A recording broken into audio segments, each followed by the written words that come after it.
যাদের বাসায় ছোট ছোট বেবি আছে তারা ইচ্ছে করলেই চলে যেতে পারেন বাবুল্যান্ডে। আমাদের বাচ্চারা সারাদিন ঘরের মধ্যে থেকে অনেক অতিষ্ঠ হয়ে যায়, মেজাজ ও খিটখিটে হয়ে যায়। তারা চায় প্রতিদিন কিছু না কিছু নতুন জিনিসের সাথে পরিচিত হতে। সো হ্যালো এভরিওয়ান, আমি নাজদিন সুমা। আমার আজকের এই ভিডিওটা একটু লম্বা হবে, দয়া করে সম্পূর্ণ ভিডিওটা দেখার চেষ্টা করবেন। আমার এই ভিডিওটা ছিল গতকালকের ভিডিও। তো আমি আমার ছেলেকে বাবুল্যান্ডে নিয়ে গিয়েছিলাম। তো সে সেখানে গিয়ে অনেক এনজয় করেছে।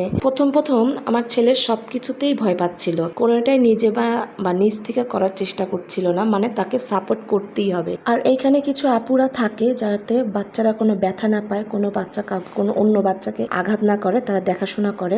তো এখানে একটা আপুকে আমার ছেলে এমন ভাবে ধরে নিয়েছে, মানে তাকে আর ছাড়ছে না। আর এই পেঁচানো স্যালাইডটা থেকে আমার ছেলে নামতেও চাচ্ছে না, মানে যে পরিমাণে সে চিৎকার দিচ্ছিল তার ওইখানেই কান শেষ হয়ে যাচ্ছিল আমার ছেলের চিৎকারে। পরে উনি আর কোনো উপায় না পেয়ে পাশের একটা স্লাইড থেকে আমার ছেলেকে নামিয়ে দিল।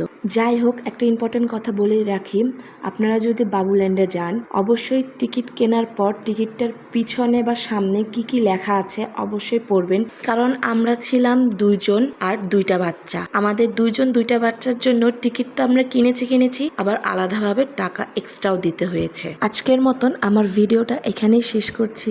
So enjoy my video.